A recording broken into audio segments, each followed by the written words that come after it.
এই পটিয়ার স্টেজে বয়ান করছি, আর বুখারী সাহেব রহমাতুল্লাহ আলাইহি পেছনে বসে বয়ান শুনতেন।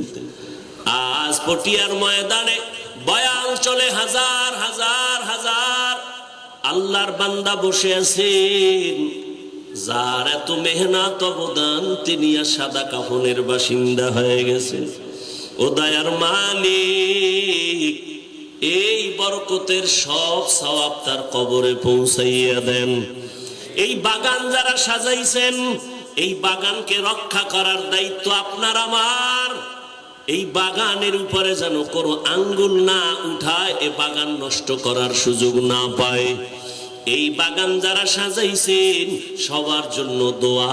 আমি প্রায় মাহফিলে সারা দেশে বাণী মুফতি আজিজুল হক রহমাতুল্লাহ আলাইহির বয়ান ঘটনা বলি, আর এই ঘটনাকে আবার কিছু জাতি ভাইরা আমাকে সমালোচনার পাত্র বানাবার একটা ক্ষেত্র নিয়ে, ইমানওয়ালাদের ভেতরে যারা আমলওয়ালা তারা আরো দামি, আবার এই আমলওয়ালাদের মধ্যে যারা ইখলাসওয়ালা তারা আরো দামি।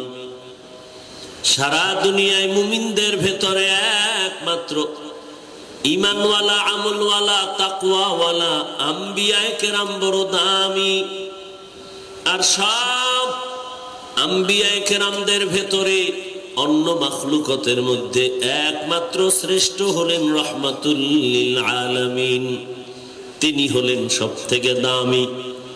আর নবীদের উম্মতের ভেতরে একমাত্র আখিরি নবীর উম্মত আমরা দামি।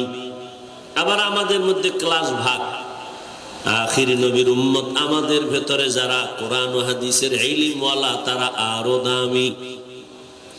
আবার এই ইলমওয়ালাদের মধ্যে যারা আমলওয়ালা তারা আরো দামি। আবার এই আমলওয়ালার মধ্যে ইখলাসওয়ালা যারা তারা আরো দামি। আল্লাহর নবী বলেন, আহলুল কুরআন হুম আহলুল্লাহ, কোরআনওয়ালারা আল্লাহর আহাল, আল্লাহর পরিবারের সদস্য। আল্লাহর তো কোনো পরিবার নাই। আল্লাহ হলেন ওয়াহদাহু লা শারীকা লাহ, এক আল্লাহ। কুল হুয়াল্লাহু আহাদ, আল্লাহ হলেন এক, কেমন এক, যার কোনো দুই নাই। আহাদুন মানিও এক, ওয়াহিদুন মানিও এক। আমার আল্লাহ আহাদুনের এক, ওয়াহিদুনের এক না। কয় কেন? বলে ওয়াহিদুন এমন এক যার পরে দুই আছে, আর আহাদুন এমন এক যার পরে দুই নাই।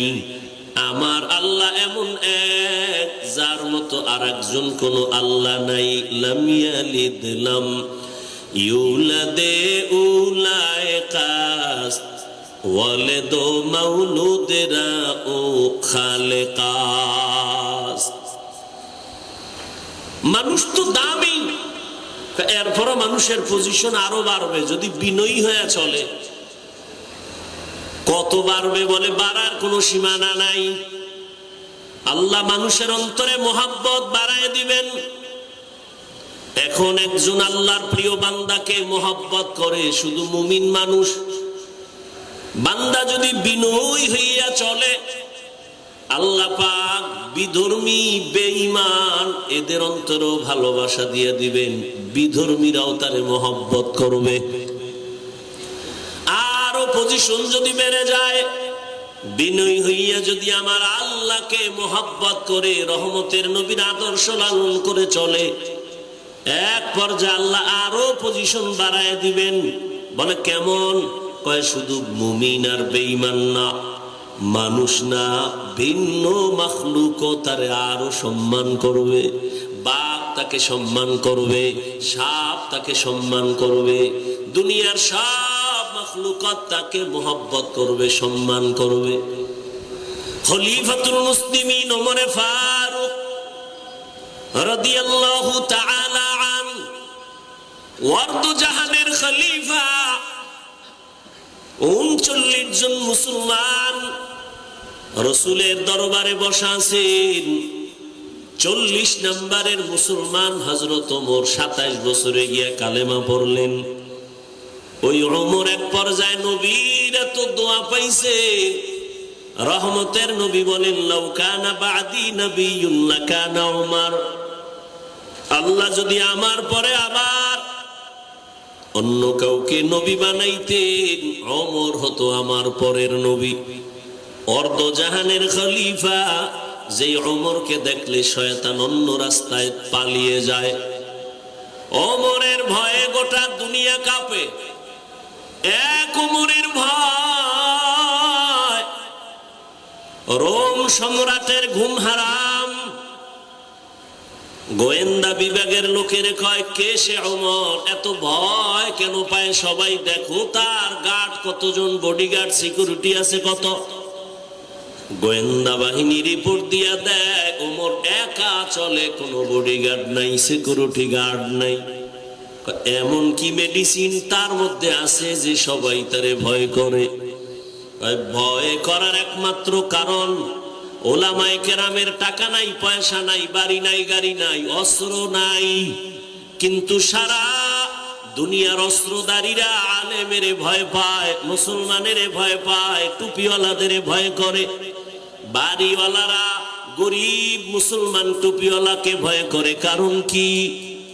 মুসলমানের টাকা নাই, অস্ত্র নাই, তবে সব টাকাওয়ালা অস্ত্রধারীরা ভয় করার কারণ মুসলমানের মধ্যে সততা আছে, ন্যায় নীতি আছে, মানবতা আছে, আল্লাহর ভয় আছে। এই সততা মুসলমানকে অনেক উপরে নিয়ে যায়। আর কে দারান খৌফে হকদার দিল মাদাম জন্নতুল মাওয়া দেহাদ ও রামাকাম।